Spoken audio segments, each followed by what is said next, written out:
La historia noctambular de esta noche vuelve a los pliegues infinitos del desierto, para hablarnos de una de las leyendas más extrañas consignadas por los anales del misterio, la historia de la ciudad del tiempo sin tiempo, donde aquella sustancia fugitiva y elusiva ha sido vencida por un prodigio cuyo origen nadie recuerda.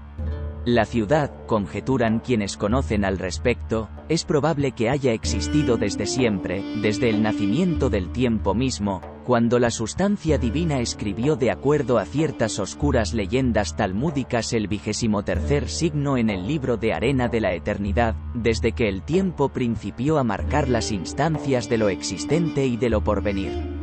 Desde Evos sin recuerdo la gente ha buscado las aborrecibles ruinas de la ciudad para buscar el refugio y la salvación, ya que, cuenta la leyenda, quien penetre en sus calles, y sobre todo en sus templos, será curado. El mal que lo envenene será erradicado, ya que quien viva en la ciudad no será atacado por la corrupción de los cuerpos. Los enfermos verán su mal expurgado, pero, como contracara de las refracciones especulares, quien penetre en la ciudad estando sano sufrirá el efecto contrario. No morirá, ya que nada ha de morir en la ciudad del tiempo sin tiempo, pero sufrirá un proceso acelerado de envejecimiento. Eso poco les importaba a los hombres que deseaban salvar al ser amado, los cuales, en caso de poseer el mapa adecuado, trazado por artes mágicas en una piel de toro sin curtir ni curar, y la brújula talismánica, podrían aventurarse a hallar la ciudad entre los multitudinarios espejismos en las aberrantes profundidades del desierto. Nuestro joven sultán fue uno de tantos, de inúmeros dolientes, que habían arrastrado el catafalco de un doliente ser amado. En el caso de esta historia, su joven y preciosa esposa, a quien amaba con una pasión desmedida. La flor más bella del oasis más perfecto, Rahim no se avenía a perderla. Antes perdería su reino entero, cada posesión del mundo.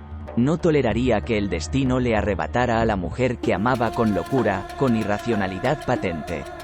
Antes se perderían en las arenas de la limpia muerte del desierto. Por fortuna su riqueza incalculable le garantizó los artefactos talismánicos que precisaba para alcanzar la ciudad, la cual divisó luego de 80 enloquecedoras jornadas del desierto, habiendo perdido cantidad de hombres y las provisiones necesarias para emprender el regreso hacia cualquier parte. La brújula de oro, activada con regulares infusiones de su sangre, solo indicaba el oriente de la ciudad.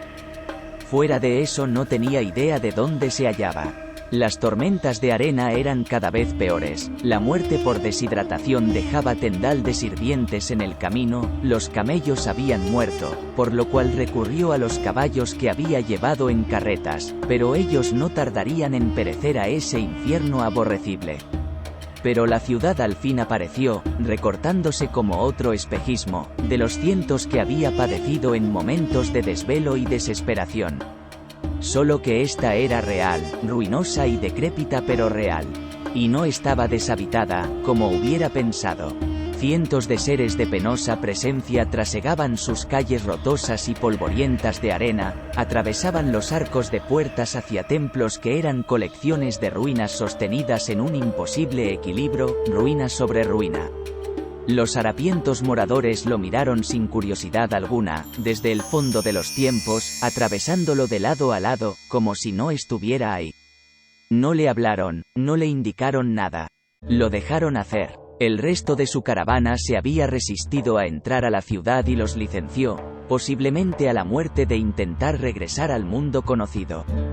Pero el sultán conocía a sus hombres, a su fiel capitán, y no dudaba que ellos acamparían en las afueras de la ciudad, hasta que su amo regresara de la mano de su ama, curada ya de su enfermedad, aunque él estuviera unos años, muchos años incluso, envejecido.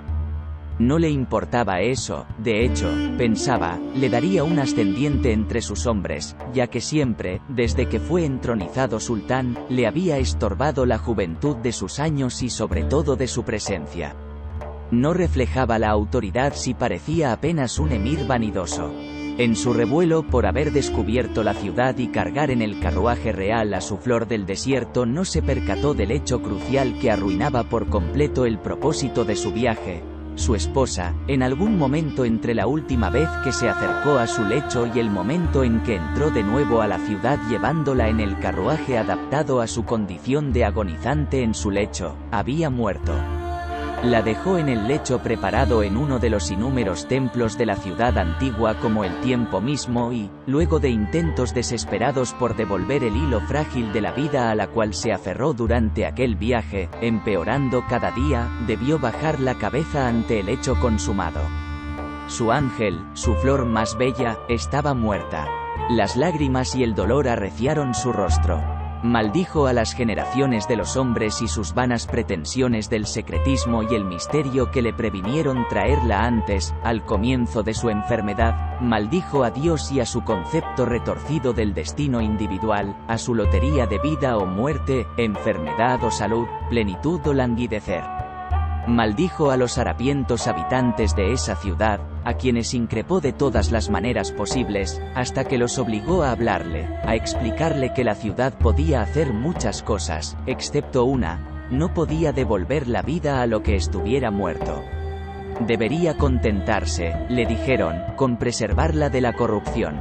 Su esposa, su exquisita flor, nunca habría de marchitarse. La corrupción no devoraría ni estropearía su perfección, el acierto de la divina proporción en sus irrepetibles facciones, la armonía de su belleza única. Al menos tendría ese consuelo, podría honrarla en la muerte todo el tiempo que fuera necesario, hasta que decidiera que podía seguir adelante. Le mostraron las inmensas galerías donde los ancianos cuidaban a sus muertos eternizados.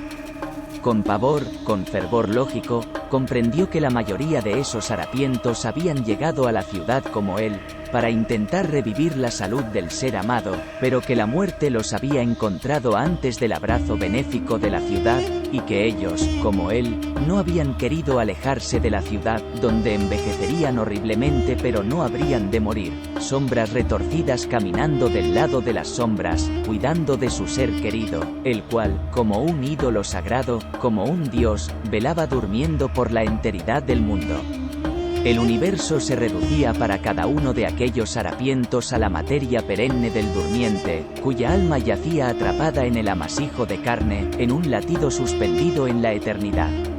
Con secreto deleite por la obra de locura y pasión, ambas cosas las caras de la misma moneda del amor, se entregó a su rol de custodio. Los años pasaron rápido para él. Cuando su capitán de la Guardia Real, su único amigo, entró a la ciudad a buscarlo, le pasó por delante sin reconocerlo. Sabía, como los otros, que podría abandonar la ciudad en cualquier momento y emprender el viaje nuevamente, ayudado por otros, para encontrar el mismo desierto y la misma ciudad, y revivir entrando en ella, mientras que su versión decrépita aún rondaría los vericuetos de la ciudad. Tales desdoblamientos eran conocidos, dependían de ciertas claves, palabras y ritos. Pero hacerlo implicaba abandonar al dios particular, al durmiente. Y abandonarlo era permitir que pasara a ser una más de las estatuas, una decoración más, una ruina sobre otra ruina. Él no lo haría, aunque era grato saber que existía la posibilidad. El sultán sigue allí ahora mismo, velando por el sueño eterno de su amada inmortal, cuidándola con devoción, como si de su sueño dependiera la existencia del cosmos, ya que, de acuerdo a otra de las leyendas de la ciudad, los durmientes crean los sueños que sueñan las personas en el mundo, inspiran ambiciones de grandeza y, a su manera, contribuyen a la perpetuación de la especie.